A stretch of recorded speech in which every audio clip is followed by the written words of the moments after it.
ओम एक वाइब्रेशन है, ओम एक शब्द है, ओम एक सत्य है जो धर्म से नहीं कर्म से जुड़ा हुआ है। ओम का उद्देश्य शांति, सुख, समृद्धि, साथ रहने की भावना, सद्भावना को पैदा करना है। इसको किसी धर्म के रूप में ना देखा जाए, ये एक नमन करने का, उस परम ब्रह्म को नमन करने का रास्ता है। ओम शांति दे। आज हमारा उद्देश्य विश्व में फैली हुई अशांति को दूर करने के लिए क्या क्या करना चाहिए उसके बारे में मंथन करना, विचार करना और आगे का रास्ता तय करना है। विश्व में चारों तरफ बहुत सारी विकृतियां फैली हुई हैं। कुछ मनुष्य से पैदा हुई है, कुछ मनुष्य के कर्मों के चलते प्रकृति से पैदा हुई है। परमात्मा खुद कोई विकृति पैदा नहीं करता। परमात्मा तो एक शांत विश्व को, सृष्टि को बनाने वाला, चलाने वाला, प्यार से रखने वाला है। उसने इस सृष्टि के कुछ नियम बनाए हुए हैं। वो नियम, हमारा पहला नियम उसमें ये है कि जो कर्म हम करते हैं उसका फल जरूर मिलता है। कर्म फल के चलते ही हमारे संस्कार बनते हैं। संस्कारों के चलते ही हमारे चारों तरफ शांति या अशांति उत्पन्न होती है। हम खुद अपने चारों तरफ की अशांति के लिए जिम्मेदार हैं। हम खुद इंसान, जिसको परमात्मा ने इस विश्व में सुख, शांति, समृद्धि पैदा करने के लिए, जीने के लिए बनाया था, वो खुद ही अपने कर्मों से विश्व में अशांति, दुख और जो भी विष फैला हुआ है उसके लिए जिम्मेदार है। आज सबसे हमारी यही प्रार्थना है, क्या हम बैठ के, क्या हम साथ मिलके फिर से उस सत्य को ढूंढ सकते हैं जो इस जीवन की रचना का आधार था। परमात्मा ने सृष्टि की उत्पत्ति, परमात्मा ने जीव की उत्पत्ति, परमात्मा ने मनुष्य जीवन किसी उद्देश्य से बनाया। परमात्मा के लिए हम खिलौना है, ये सही है, लेकिन हम उसके वो खिलौने हैं जिनको वो प्यार करता है, जिनको चाहता है सुख, शांति और समृद्धि में रहें और सारे विश्व में एक अच्छा वातावरण पैदा करें। परंतु कुछ विकृतियां हम अपने कर्मों से पैदा कर लेते हैं और उनके चलते हुए जीवन के सारे सुख, समृद्धि के रास्ते हम अशांति और दुख में बदल लेते हैं। इस सत्य को समझ के उस सत्य को ढूंढना जिससे सुख, शांति और समृद्धि पैदा हो, आज हमारा उद्देश्य है। इसके लिए हमारी प्रार्थना है कि पहले हम इस बात को देखें कि ये जड़ कहाँ है, इस अशांति की, इस दुख की जड़ कहाँ है। अगर हम थोड़ा सा पीछे मुड़ के जाएं, परमात्मा ने तो सब सुख, शांति, समृद्धि दी थी, उसके लिए रास्ते बनाए थे, लेकिन हमारे कुछ कर्म ऐसे आए जिनके चलते हुए विकृतियां पैदा हुई और आज अशांति और अधर्म पैदा हो गया। शब्द अधर्म शायद इसलिए आया कि हम चाहते हैं कि संसार में सुख हो, शांति हो, समृद्धि हो। इसके लिए पहले हम ये समझें सुख होता क्या है। सुख, अगर हम यही नहीं समझ सकते कि सुख क्या है, समृद्धि क्या है, शांति क्या है, तो कैसे ढूंढेंगे और कैसे बनाएंगे। इसका सबसे पहला माध्यम है ज्ञान। वो ज्ञान आत्मज्ञान से आता है। परमात्मा को समझने के लिए आत्मा को समझना जरूरी है।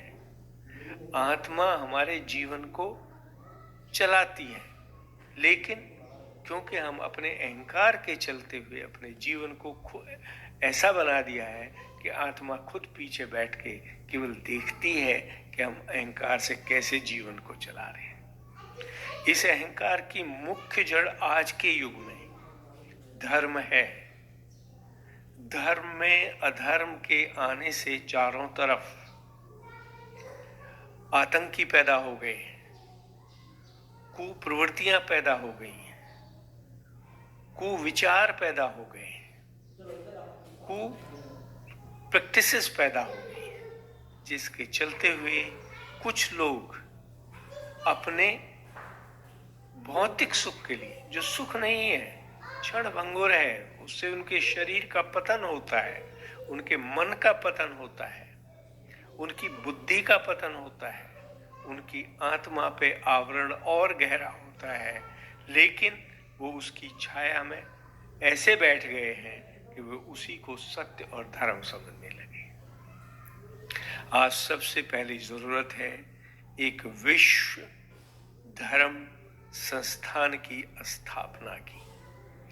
ऐसा संस्थान जिसमें सब ज्ञानी, धर्म ज्ञानी, सुज्ञानी, जो अपने अज्ञान को अज्ञान मान के ज्ञान को ढूंढने की प्रवृत्ति रखते हैं, वो सब आपस में मिलके एक नए संस्थान को जन्म दें, जहां सब मिलके पहले ये विचार करके बैठें कि हम एक दूसरे को सुनेंगे, सुनने के साथ समझेंगे।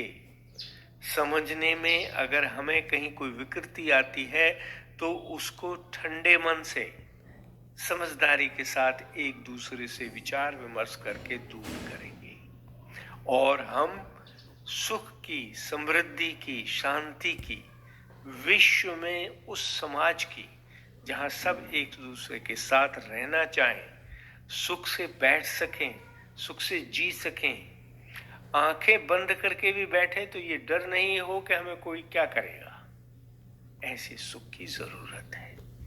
इसके लिए हमें विश्व धर्म संस्थान, विश्व ज्ञान संस्थान, एक ऐसे विश्वविद्यालय की जरूरत है जहां हम विश्व में सत्य की स्थापना कर सकें, सत्य को जान सकें, सत्य को पहचान सकें और सत्य को जीवन में अपना के सत्य को फिर से स्थापित कर सकें। आज हमें सभी मिलके उन धर्म गुरुओं को जो सत्य को समझना चाहते हैं, समझते हैं, एक जगह बुलाना है।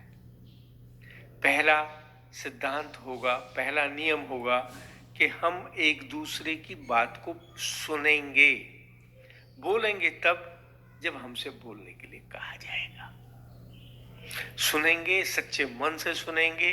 कोई चीज गलत भी होगी तो उसको एकदम कुछ नहीं कहेंगे, बैठ के सुन के मंथन करके क्यों गलत है, क्या गलत है, उसको दूर करके फिर आगे का रास्ता चलेंगे।